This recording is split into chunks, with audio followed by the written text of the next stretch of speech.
여러분 2023년도 어떻게 잘 살아내셨습니까? 우리가 살다 보니 이런저런 애를 쓰고 나름대로 힘써 보았는데 잘 되지 않는 일들이 많았습니다.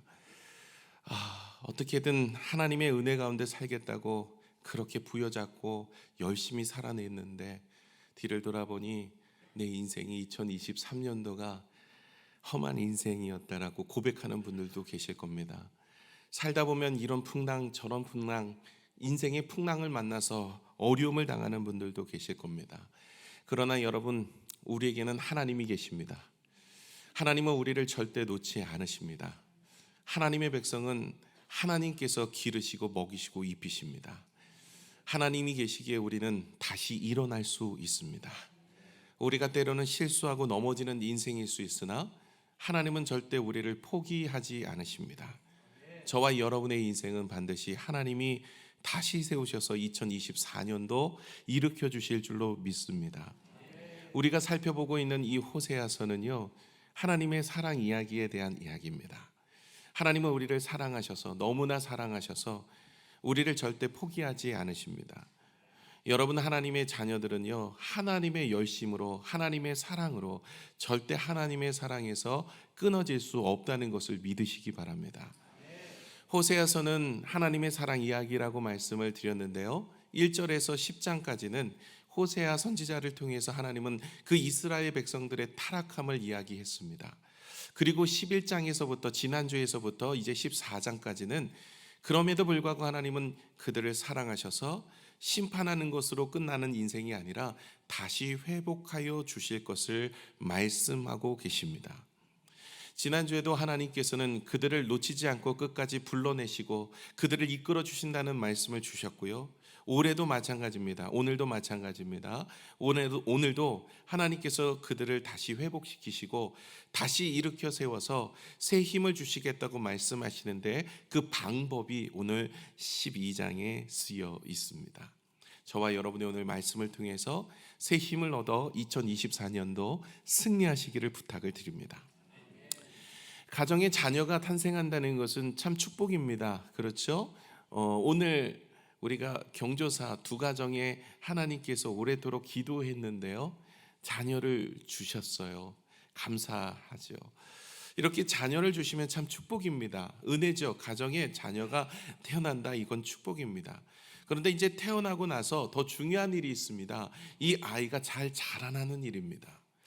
이 아이가 아프고 병약하고 때로는 죄 가운데 넘어지고 잘못 장성하게 되어지는 것은 부모에게 큰 상처가 되죠.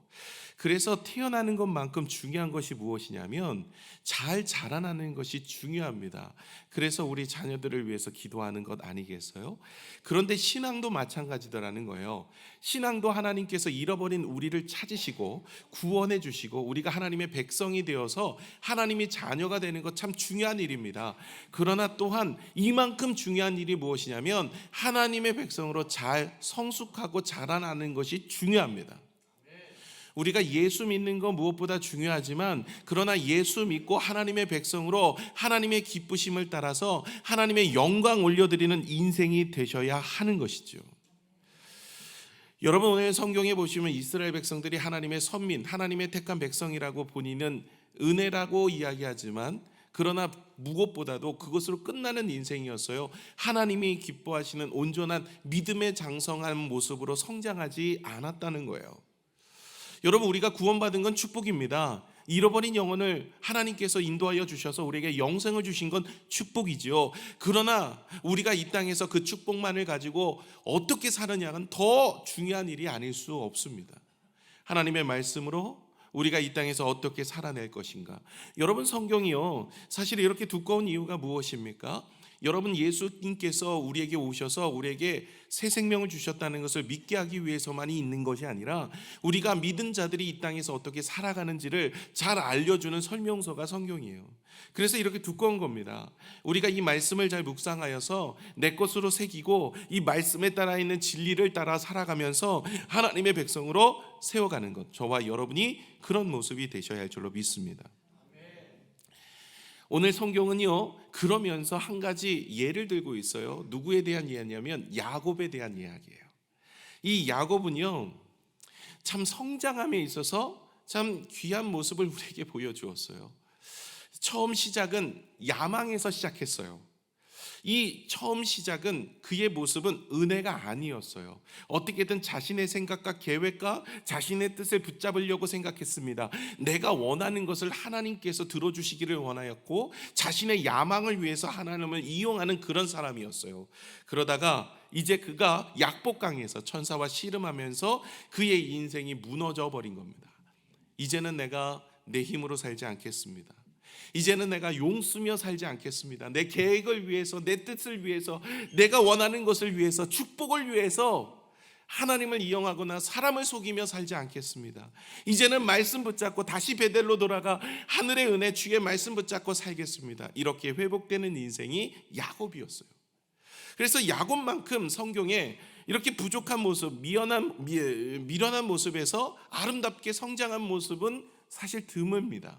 그래서 야곱을 통해서 오늘 성경은 우리에게 일러주고 있는 것, 그러면서 하나님은 우리를 여전히 붙드시고 회복하기를 원하신다는 말씀입니다.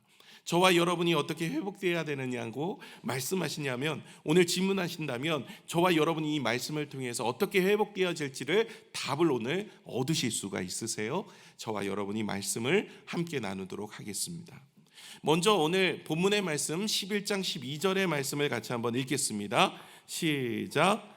에브라임은 거짓으로, 이스라엘 족속은 속임수로 나를 애워쌌고, 유다는 하나님 곧 신실하시고 거룩하신 자에게 대하여 정함이 없도다. 아멘. 오늘 호세아서 11장 12절에 보시면 이들의 죄악상이 나와요. 이들의 죄악이 무엇일까요? 이들의 죄악은요, 거짓과 속임수입니다. 하나님 앞에 이들에게 가장 큰 문제는 거짓과 속임수였어요. 하나님 앞에 정직한 모습으로 살지 않았어요. 하나님 앞에 믿음 있는 척하면서도 세상 가운데서는 우상을 숭배하고 자기를 즐거워하고 자신의 인생을 위해 살아가는 모습이었습니다. 여러분, 이들의 모습은 계속해서 이어져 갑니다. 예수님께서 이 땅에 오셨을 때 바리새인과 제사장들을 바라보면서도 이렇게 말씀을 하셨어요. 너희는 회칠한 무덤과 같다는 거예요. 회칠한 무덤은요, 바깥에는 그럴듯합니다. 그러나 무덤은 그 속에는 이 죽음, 시체로 가득한 거예요.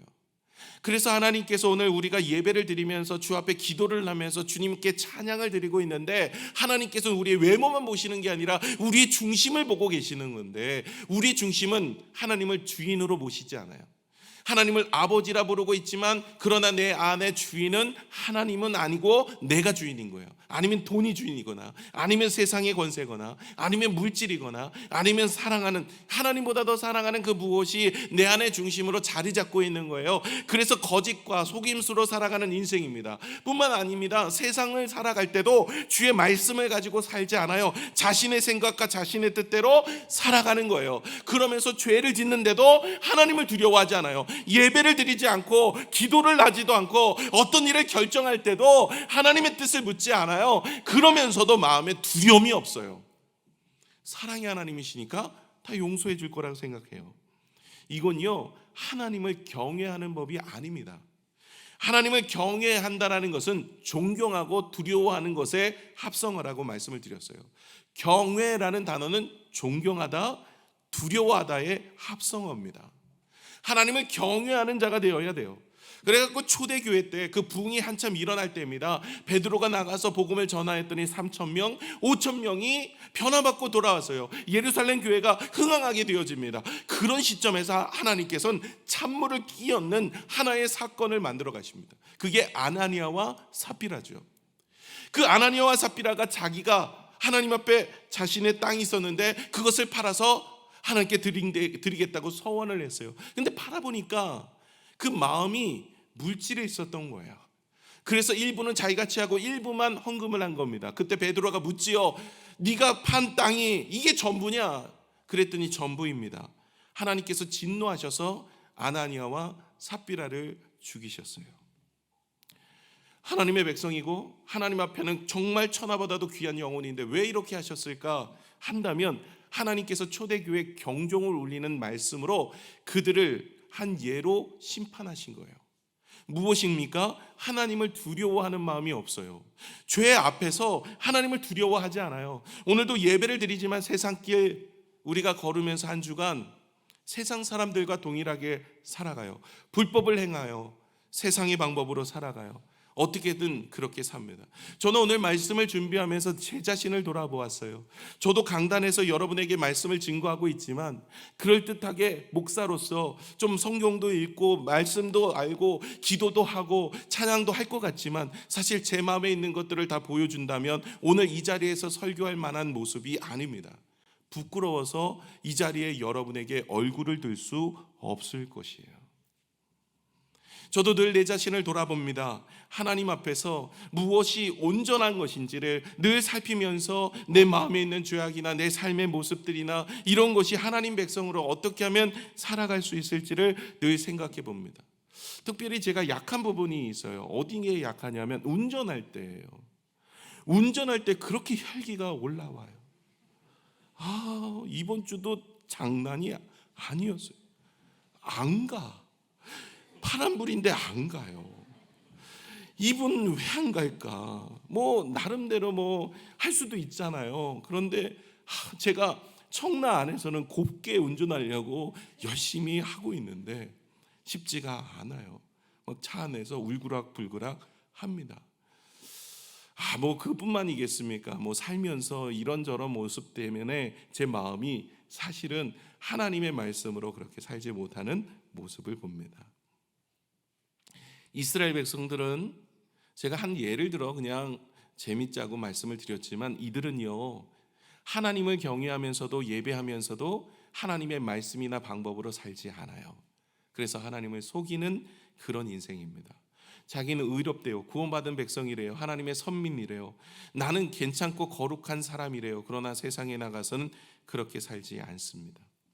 하나님을 주님이라고 부르면서 하나님을 모시지 않아요. 오늘 호세아서 12장 1절의 말씀도 한번 볼까요? 이들의 모습 한번 읽겠습니다. 시작. 에브라임은 바람을 먹으며 동풍을 따라가서 종일토록 거짓과 포악을 더하며 아수러야 계약을 맺고 기름을 애굽에 보내도다. 아멘. 여러분, 에브라임은 북이스라엘을 일컬어 말씀하는 것이라 말씀을 드렸어요. 이들이 뭐를 먹는데요? 바람을 먹으며. 이 바람을 먹는다라는 이야기는요 허세가 들었다는 거예요. 바람 들었다 이 얘기입니다. 이들은 지금 잘 나갑니다. 지금 이스라엘은요, 지금 호세아 시대 때 이스라엘은요 솔로몬의 영광, 다윗의 영광 그때보다도 더 잘 나갈 때입니다. 여로보암 2세 때인데요, 이때는 우리나라로 보면 광개토 대왕처럼 땅이 확장되어지고 부귀와 영화를 누렸던 그 시대입니다. 뭔가가 잘 이루어지는 거예요. 뭔가 잘 되는 거예요. 아무 문제가 없는 거예요. 그래서 이들은 무슨 생각을 하냐면 잘 나가고 있으니까 우리도 대국이 되겠구나 이런 생각을 하고 있을 그때입니다. 허세가요 바람이 들어버렸어요. 그래서 뭔가 하나님이 주시는 축복인데도 자기가 잘나서 그런지를 알고 자신의 인생에 뭔가를 한번 해보겠다 이러면서 살아가고 있는 거예요. 그러면서 뭘 하냐면 동풍을 따라간대요. 동풍은요 당시의 사막의 아라비아 광야에서 사막에서 부는 것인데 한번 불게 되어지면 모든 것을 다 죽이고 파괴시킨대요. 그 동풍을 따라가요. 제 가운데 넘어지는 인생들, 권력들, 세상을 따라가는 거예요. 당시에는 아수르 그리고 애굽을 따라가요. 그들과 계획을 맺고 그리고 기름을 애굽에 보내면서 그들을 따라가면서 그 권력의 옆에서 꼬복 노릇을 하는 거예요. 그러면서 자신이 나중에 이와 같이 함께 이들과 같이 뭔가를 이루어 나가겠다. 허세는 완전히 이 마음에 사로잡혀서 하나님이 주시는 축복이 아니라 그 세상의 축복, 세상의 권세, 세상의 것들을 붙잡고 살아가는 거예요. 그렇게 살면 한번 잘 살아볼 수 있겠다. 그 돈이나 그 명예나 그 성공이 나의 노후를 지켜줄 수 있겠다. 여러분, 돈이 우리의 인생을 지켜줄까요? 명예가 우리의 인생을 지켜줄까요? 세상의 권세가 우리의 인생을 지켜줄까요?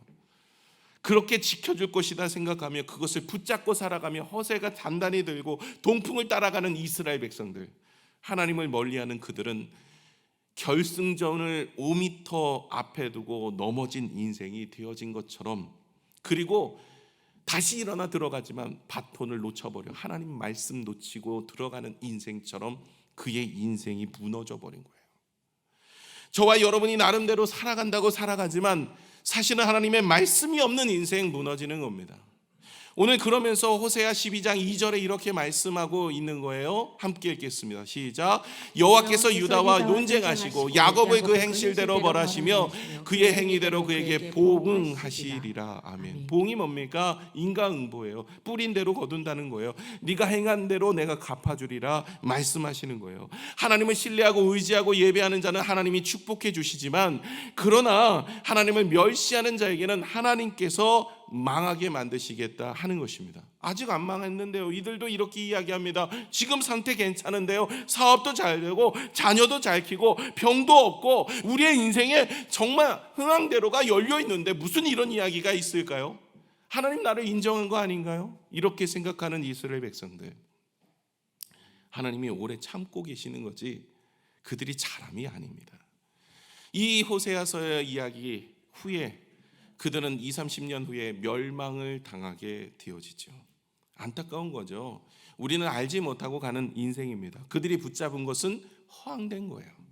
하나님의 말씀을 붙잡고 일어나야 하는 것이죠. 이런 인생을 살았던 한 사람이 있습니다. 우리가 잘 아는 창세기에 4명의 족장이 있죠. 창세기 12장부터 창세기 50장까지 4명 이야기, 4명의 족장 이야기 나오잖아요. 아브라함, 이삭, 야곱, 요셉. 이 4명 이야기인데 그 중에 야곱이 참 하나님 앞에 온전한 모습으로, 성숙한 모습으로 살아가는 인생이었어요. 하나님 앞에 택한 백성이었어요. 하나님의 계획 안에 놓여 있었던 인생입니다. 구원받은 것뿐만 아니라 그가 미혹한 자였으나 나중에는 그가 성숙되어서 하나님께 열매로 아운전하게 기쁨이 되어지고 그의 이름까지도 하나님께서는 바꿔주셨어요. 야곱을 이스라엘이라고 바꾸셨어요. 그의 인생의 목적이 바뀐 겁니다. 저와 여러분도 오늘 이 야곱의 모습을 통하여서 우리 자신을 비추어 보고 우리가 나갈 방향이 무엇인지를 돌아보셔야 됩니다. 이 야곱은 처음에 미숙한 자였어요. 성경에 어떻게 이 야곱을 표현하냐면 3절에 이렇게 이야기합니다. 3절을 같이 한번 읽어볼까요? 시작. 야곱은 모태에서 그의 형의 발꿈치를 잡았고 또 힘으로는 하나님과 교류되. 야곱은 모태에서 그의 형의 발꿈치를 잡았어요. 여러분, 야곱과 에서는 쌍둥이입니다. 쌍둥이 아들로 태어났는데 에서는 힘이 세고 등치가 좋고 그렇습니다. 그러나 야곱은 빼빼하고 좀 연약한 사람이었지만, 그러나 이 사람은요, 형의 발꿈치를 잡았다라는 이야기는 어떻게든 내가 경쟁에 밀리지 않겠다, 어떻게든 악을 써서 뭔가를 이루어내는, 그래서 악발입니다. 이 야곱은요, 태어날 때부터 비상한 거예요. 여러분, 태어난 아이들 막 울음소리가 웅장한 아이들 막 있잖아요. 걔네들 비범하잖아요. 그렇죠? 근데 이 야곱은요, 형의 발꿈치를 잡고 어떻게든 내가 안 놓겠다, 내가 먼저 나가겠다 이러다가 뒤늦게 이제 지고 나왔지만, 그러나 발꿈치를 붙잡고 있는 그런 사람이에요. 힘으로 하나님과 겨루는 사람입니다. 이 야곱은 어떻게든 그 축복을, 하나님께서 야곱을 향한 계획이 있었어요. 야곱이 하나님이 주시는 은혜 가운데 살 수 있습니다. 그런데 그것보다도 어떻게든 내가 야망을 이루기 위해서 형을 속이고, 그리고 아버지를 속이고, 라반도 속여서 자신의 재산을 증식하고 하늘의 축복을 받아서 어떻게든 내가 이 땅에서 잘 살아보겠다, 이렇게 살았던 인생이 야곱이었어요. 그런 인생이 나중에 이제 형 에서를 만날 때 약복강에서 하나님과 그 천사와 씨름하여 환도뼈가 부러지는 그 아픔 속에서도 축복을 주시지 않으면 내가 놓치지 않겠다고.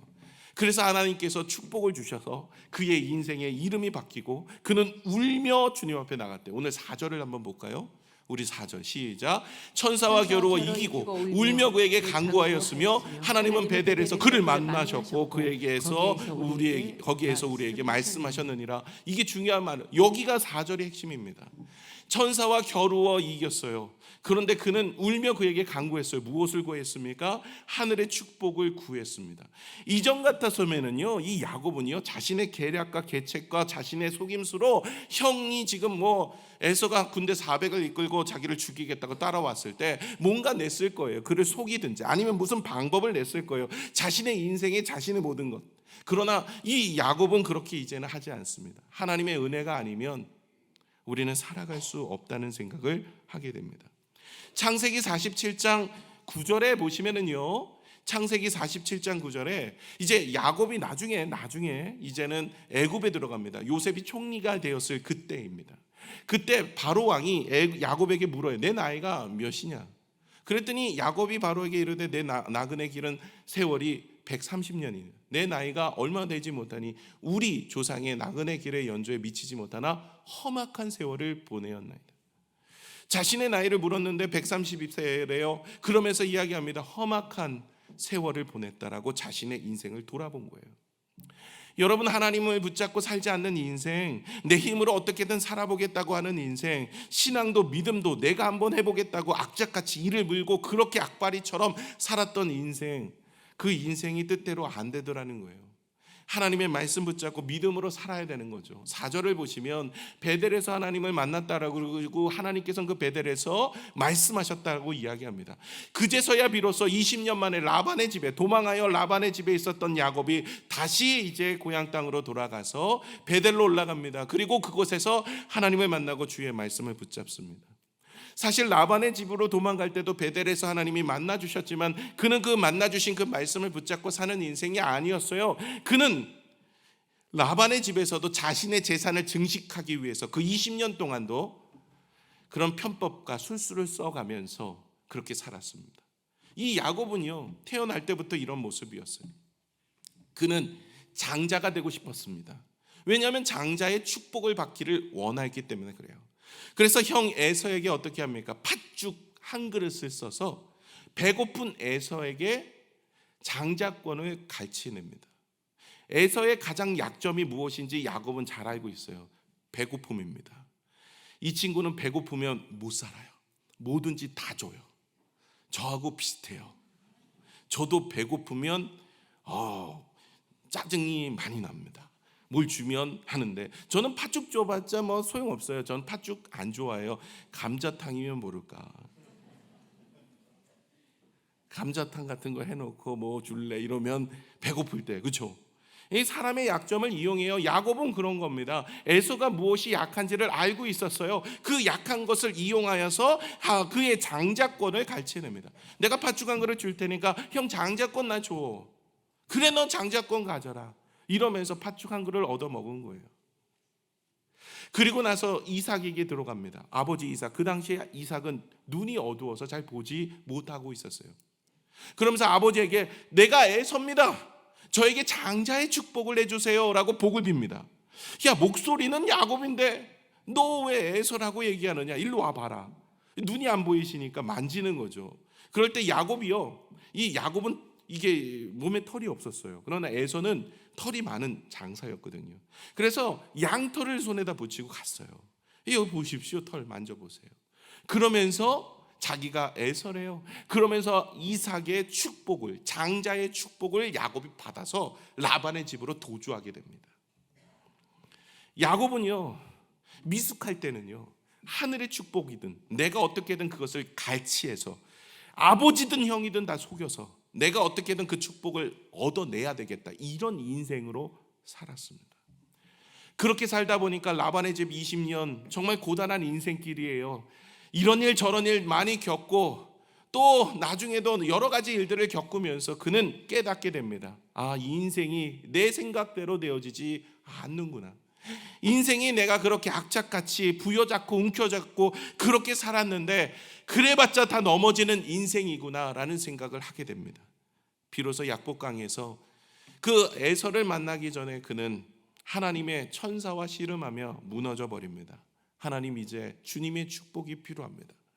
내 인생 내가 살아간 것이 아니라 이제는 하나님의 말씀으로 살겠습니다. 하나님이 축복해 주시면 내가 살 수 있습니다. 그리고 나서 그는 눈물로 간구했다라는 얘기는 회개했다라는 얘기예요. 하나님께 회개하며 내 인생 이제는 회개하는 인생으로 살겠습니다. 그리고 어디로 갑니까? 다시 이제 베델로 가서 하나님의 말씀하셨다라고 하죠. 하나님의 말씀을 붙들고 살았던 인생이 되어진 것이지요. 저와 여러분이 왜 무너졌을까요? 왜 우리가 이 결승전 5m에서 무너지는 인생, 내가 다 됐다 생각하지만 우리의 파수꾼의 강성함도 주님이 지켜주시지 않으면 허사라고 얘기했는데 우리의 인생이 왜 이렇게 무너지고 우리의 인생이 왜 이렇게 고단하고 어려울까요? 그것은요, 우리의 마음에 말씀을 붙잡고 살아야 되는데 말씀이 없기 때문에 그렇습니다. 오늘 이스라엘 백성들이 바로 그런 모습이었어요. 오늘 7절 8절을 같이 한번 읽어볼까요? 7절 8절 읽겠습니다. 시작. 그는 상인이라 손에 거짓 저울을 가지고 속이기를 좋아하는도다. 에브라임이 말하기를 나는 실로 부자라. 내가 재물을 얻었는데 내가 수고한 모든 것 중에서 죄라 할 만한 불의를 내게서 찾을 것 자가 없으리라 하거니와. 아멘. 에브라임은 북이스라엘을 말한다고 얘기를 드렸죠. 7절에 보시면 이 이스라엘은 거짓 저울을 가지고 자기의 부귀를 채우는 인생이었어요. 거짓 저울, 남을 속여서 갈취해서 그들 것을 취하여서 부자가 된 거예요. 지금의 이 부귀는 하나님께서 주시는 축복이기도 하지만 그들이 살아가면서 갈취해서 빼앗아서 남을 속여서 얻은 겁니다. 8절에 그렇게 얻었던 인생인데 나는 이제 부자다 이렇게 이야기하는데 나한테 죄가 없다라는 거예요. 내가 다른 사람의 것을 취하거나 갈취한 것이 아니라 하나님이 주셨다라는 거예요. 하나님이 그렇게 해서 주신 지금 축복이 아니거든요. 여러분 잘 아는 삭개오 보세요. 그는 자기가 주님을 모시고 가서 내가 내 재산의 반을 나눠주고 토색한 일이 있으면 4배나 갚겠습니다. 원래 율법으로는 2배만 갚아도 돼요. 그런데 4배나 갚아주겠다. 다 뭐 그들을 위해서 위로하고 그들을 격려하겠다. 그런 인생 사는 거예요. 자신을 돌아보는 인생이었어요. 그런데 이스라엘 백성들은 그렇지 않았어요. 그들은 자신을 돌아보지 않아요. 내로남불로 사는 거예요. 내가면 로맨스고 다른 사람은 불륜인 거예요. 다른 사람의 죄는 지적하지만 자기가 잘못 살고 있고 거짓되이 살고 속이고 살아가고 있는 자신의 모습은 돌아보지 않는 것이 문제였습니다. 겸손은요, 언제나 내 자신을 돌아보며 내가 무엇이 잘못됐는지를 돌아보며 회개하는 인생이 겸손인 거예요. 야곱은 그가 이제 성숙하게 되었습니다. 젊었을 때 어떻게든 남을 속이면서도 축복을 쟁취하는 인생이었지만 이제는 주님 앞에 회개하는 인생으로 이제는 하나님의 인도하심과 섭리를 받아들이면서 그 순리대로 살겠습니다. 순리대로 살겠습니다. 이런 마음으로 살아냈던 사람이 되어진 거예요. 저와 여러분의 인생 하나님 앞에 이렇게 살아내셔야 할 줄로 믿습니다. 그러면서 10절에 이렇게 말씀하고 있는 거예요. 자, 10절을 같이 한번 읽을게요. 시작. 내가 여러 선지자에게 말하였고 이상을 많이 보였으며 선지자들을 통하여 비유를 베풀었도다. 아멘. 지금 사실 호세아서는 사랑의 이야기라 그랬죠. 하나님의 사랑의 이야기. 그들을 심판하기 위해서 이렇게 말씀하시는 게 아니에요.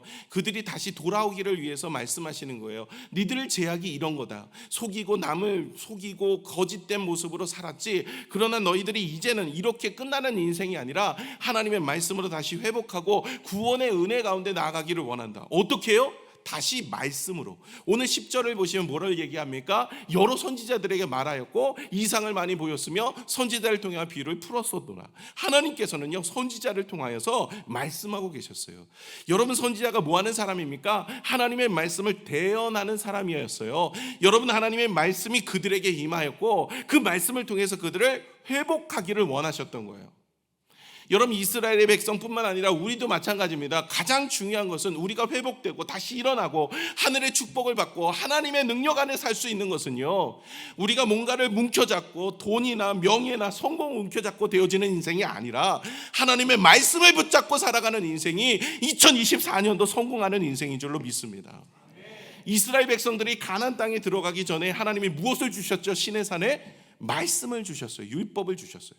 이 율법은요 하나님을 위한 법이 아닙니다. 그들을 위한 법이에요. 너희들이 가나안 땅 그 죄가 난무하는 그곳에서 죽을 수밖에 없는 인생이건만 이 말씀 붙잡고 살아가라는 거예요. 그 말씀 붙잡고 살아가는 인생은 하나님께서 인생에 축복을 주신다는 거예요.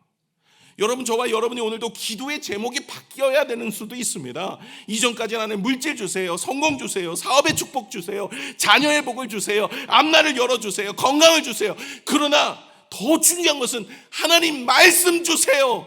하나님 나에게 주시는 말씀이 필요합니다. 하나님 내가 말씀을 사모하며 살겠습니다.